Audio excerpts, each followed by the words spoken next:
up, y'all? I said, what's up, y'all? Look at me when I'm talking to you, bro.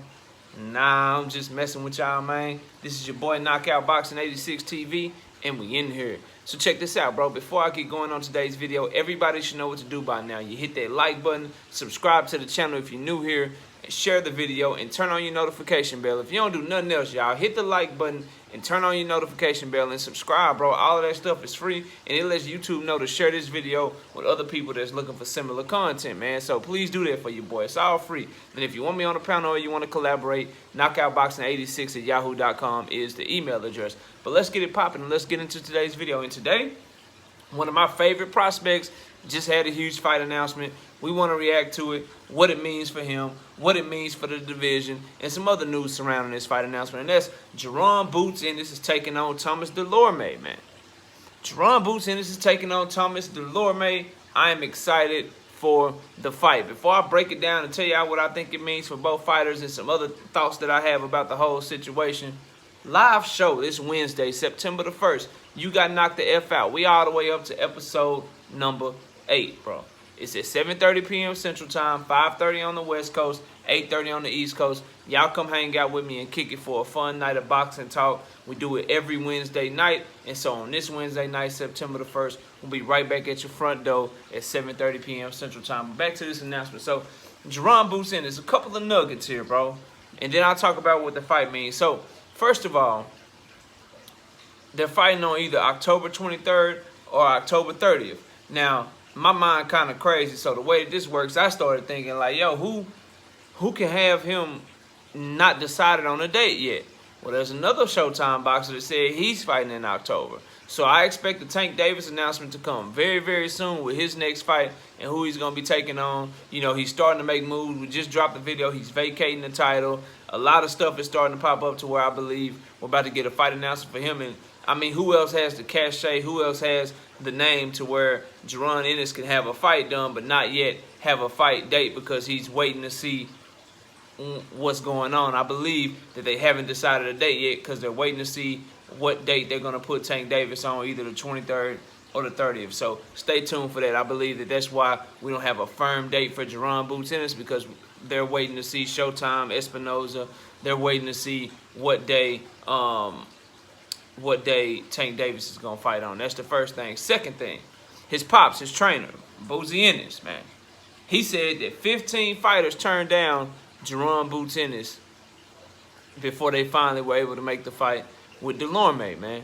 And I believe it for a couple of reasons, right? Number one, they named names. They said Abel Ramos turned down the fight. They said Urdinas Ugas turned down the fight. They said David Avanesian turned down the fight, and a bunch of other people. Abdul Kakarov, the #1 ranked contender in the IBF rankings, he turned down the fight. So they're naming names.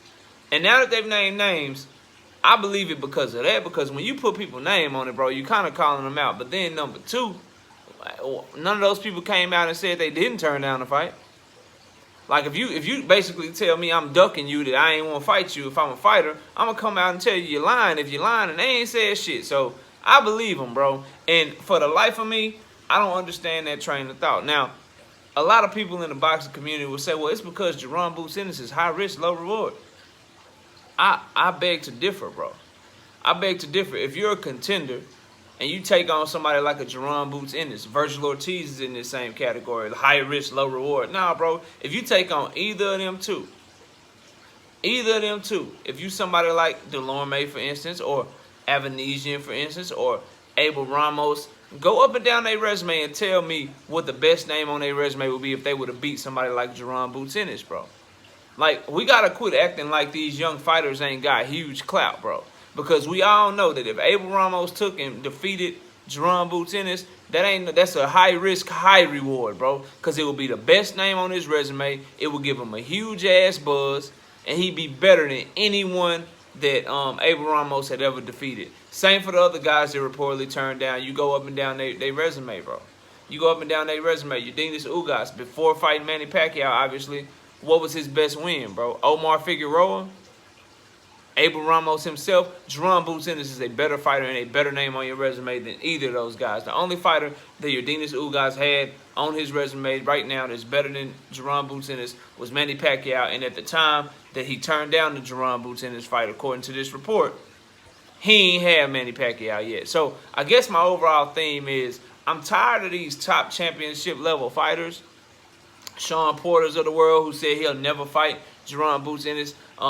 Terence Crawford, who's acting like Virgil Ortiz isn't ready.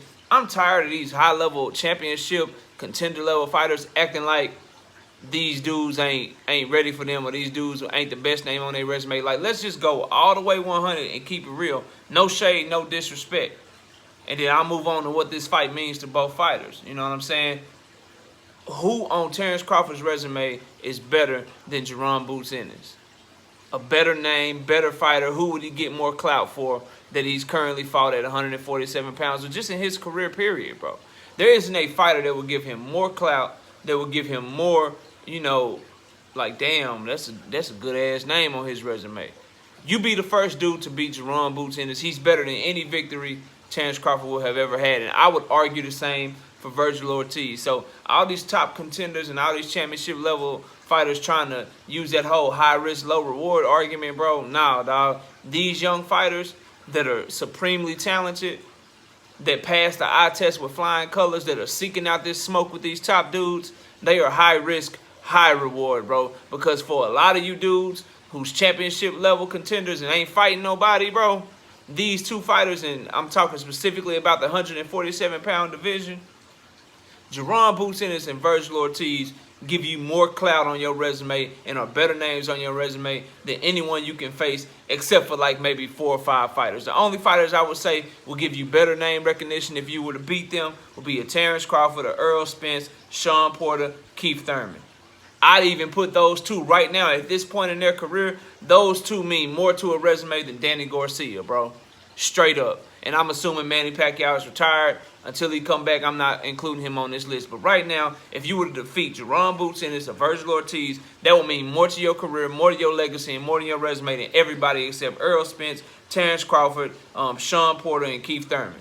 And Keith Thurman is close right now because he ain't fought in 2 years. But Danny Garcia right now, with the way he's looked in his last, couple of fights and how his career is going, right now, if you were to fight him or you were to fight Virgil Ortiz would be a more impressive victory. If you were to fight Danny Garcia or you were to fight Jaron Ennis would be a more impressive victory, in my opinion, bro. Somebody tell me when I'm wrong down in my comment section. Y'all know I does this, bro.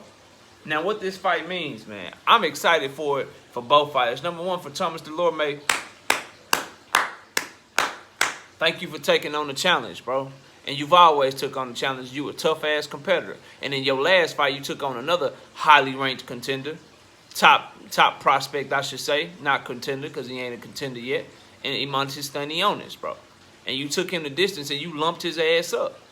So you got a chance in this fight by taking on a tough competition, the young gun, the up-and-coming stud in Jaron Ennis, by taking him on. If you were to somehow come out victorious, because I know you believe you can win, if you were to somehow come out victorious, you right back as a contender, bro.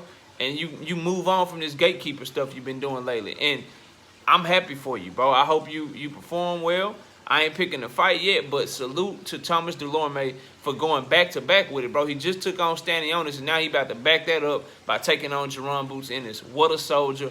What a warrior. This is how fighters should move, bro. And I'm happy that he's doing this so that we can see more of what Jaron Ennis has to offer. Now, with that being said, for Jaron Ennis' side of things, I'm happy for him because you get to continue to take a step forward in your career. His last fight against Sergey Lipinets was a good performance, but a lot of people are like, oh, he fighting 140 pound, or Sergey Lipinets, that was easy. He's getting to that point in his career where no matter what he does, no matter how he wins, people try to discredit him, bro. So I'm glad that he's fighting somebody that's a veteran in the game, that just fought a prospect, put on a good performance, and he couldn't stop him. And then it gives, these prospects are in all competition for who's the best, who's going to get a championship first, positioning themselves to fight each other down the line. So we got a couple of questions that we get to get answered. Can Jaron Boots Ennis do what the other highly touted prospect out of Lithuania, Stanionis, couldn't do? Can he knock out Dulorme, who showed some different wrinkles in his game against Stanionis, who boxed very well, who seems to really be dedicating himself and showing he wants to get back in on the action? Can Jaron Boots Ennis knock him out or beat him worse than Stanionis did? And again, you're dealing with a guy in Dulorme who fought Jamal James. He's been in there with Eudenis Ugas. He's been in there with Terrence Crawford. Like, he's been in there with the cream of the crop, top of the top level fighters, and he went the distance with Eudenis Ugas. Terrence Crawford knocked his ass out because Terrence Crawford is Terrence Crawford. And that was down at 140 pounds, I believe, or it might have been 135. It was one of them weight classes. He knocked his ass out, bro. I don't have box rec in front of me. We off the dome with it. You feel me? So, so the thing is, man, we got to give Jaron Boots Ennis full credit if he beats this guy. I don't want to hear nothing about, oh, he beat a washed-up fighter. When you know the report has come out, he tried to fight other guys that didn't step up to the plate. And so for Jaron Boots Ennis, you can only fight who they put in front of you, bro. You can only fight who they put in front of you. And then I'll leave y'all with this, and I'll let y'all go, bro.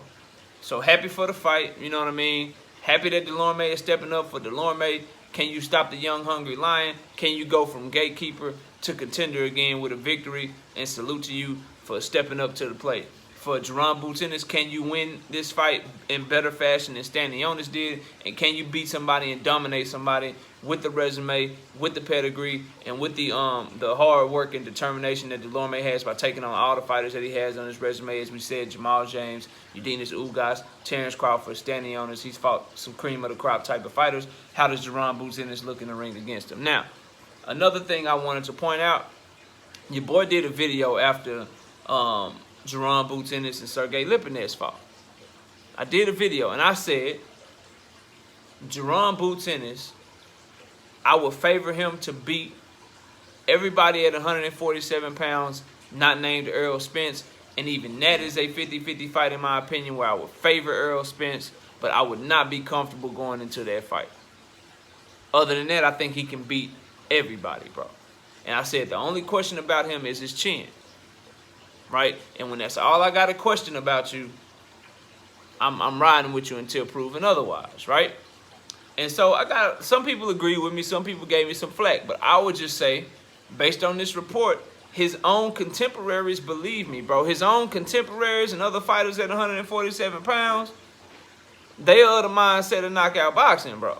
Because Sean Porter don't want to fight him. All the names that we named, him and his pops is claiming they turned down fights, over 15 people. So if fighters is turning down fights left and right and they don't want to fight him, they must think how your boy Knockout thinking. I leave y'all with that, bro. I still stand by it until proven otherwise.